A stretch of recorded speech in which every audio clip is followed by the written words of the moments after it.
waxaa maalmihii la soo dhaafay baraha bulshada isdhex yaacayay codad la faafinayo iyo fiidiyoyo sheegaya in laga maqlay waddanka Marocco ama Maghrib iyo Liibiya codka nibiriga ama libiriga buluuga ah. haddaba website carab leedahay iyo weliba sidoo kale baraha bulshada ayaa waxaa la isla dhex qaadayay in ay tani ka mid tahay calaamadaha waaweyn ee qiyaamaha. haddaba barnaamijkeenan waxaan uga hadli doonaa dhowr qodob. qodobka koowaad waa maxay libiriga buluuga ah? qodobka labaad ma ka mid yahay calaamadaha qiyaamaha? xayawaankan lagu magacaabo libiriga buluuga ah waa xayawaan aad u xajmi weyn, iyadoona lagu sheego mararka qaar inuu gaarayo xitaa guryo badan oo dabaqyo isdul saaran xajmigooda oo kale, kuwaasi oo ka badan 5 dabaq. sidoo kale waa xayawaan carabkiisa oo kaliya lagu sheego inuu la eg yahay sida maroodiga oo kale, haddii uu afkiisa kala qaadana ay dhex seexan karaan dad ka badan 80 qof, ama xitaa ay dhex istaagi karaan, yacni siduu u xajmi weyn yahay awgeed. haddaba xayawaankan aadka u xajmiga weyn kana mida xayawaanada ugu da'da dheer ee ku jira badda,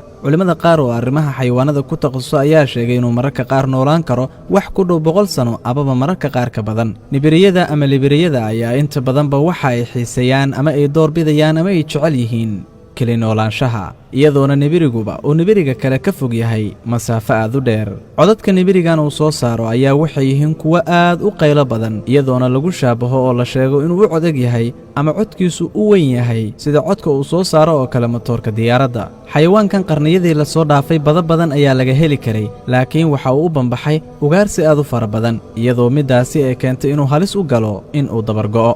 balse mar dambe ayaa la mamnuucay in la ugaarsado xayawaankaasi lagu magacaabo libiriga buluuga ah. haddaba maalmihii la soo dhaafay baraha bulshada waxaa la isla dhex yaacayay muuqaalada qaar oo xayawaankaasi leeyahay iyo codkiisaba, iyadoona dadku ay ku soo dul qoreen waa mid ka mid ah calaamadihii qiyaamaha. inta badan waxaad mooddaa dadka wax ku qora websaydyada inay yihiin dad aan aqoon iyo ogaalba u lahayn shareecada islaamka iyo weliba calaamadaha ay sheegtay in qiyaamuhu leedahay. haddaba su'aasha muhiimka waxay tahay, libirigan buluuga ah ama nibirigan buluuga ah ma ka mid yahay calaamadaha qiyaamaha?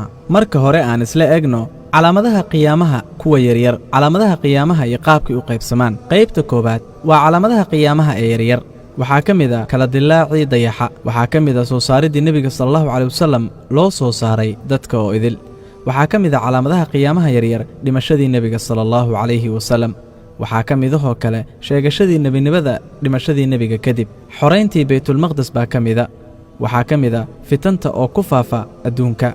waxaa ka mid ah khawaarijtii soo muuqatay. waxaa ka mid ah dilkii ama harajka ama isdilkii oo faafay. sidoo kale calaamadahaasi waxaa ka mid ah in ay faafto caasinimadu. waxaa kaloo ka mid ah shahaadatu zuurka ama markhaati kaca beenta ah, jahliga oo ummadda ku dhex faafa, dadka yaryar oo dhinta, mowtulfaj'aha oo bata, beenta oo dadka ku dhex faafta, kuwa ruwaybidada la yidhaahdo aan cilmiga lahayn oo wax xukuma, faaxishada ama sinada oo faafta, ammaanada oo la dayaco, ballamada oo laga baxo, cilmigoo dayacma culummadiyo baaba'da, qubuurta oo la qurxiyo iyo masaajidda oo iyagana la sharsharaxo, deriska oo la xumeeyo. haddaba maxaa ka mid ah calaamadaha qiyaamaha ee ayaamahan dhaca? waxaa ka mid ah dilka kaska ah, yacni dilka badan ee ummadaha dhex mara. waxaa ka mid ah faaxishada ama sinada oo waddooyinku faaftay, gabdho dhar wata oo haddana qaaqaawan, akhlaaqda xun sida beenta, ammaanada oo la dayaco iyo wixii la mida, guryaha iyo dabaqyada dhaadheer ee la isugu faanayo. haddaba intaasi waxay ahaayeen qayb ka mid a calaamadaha yaryar ee qiyaamaha. haddana aan isla eegno calaamadaha qiyaamaha ee waaweyn. calaamadaha waaweyn ee qiyaamaha waxaa ka mid a addukhaan ama qiiqa, masiixu dajaal oo soo baxa, daabadda dadka la hadlaysa, qorraxda oo ka soo baxda halkay u dhacday, soo degidda ciise calayhi salaam, soo bixitaanka yaajuuj wamaajuuj, qasfi iyo dhulgooyn ka dhacda dhanka bari, sidoo kale mid ka dhacda galbeed, qasfi ka dhaca jasiiratul carab, iyo naar ka soo baxaysa yemen oo dadka u burinaysa halkii lagu kulmin lahaa.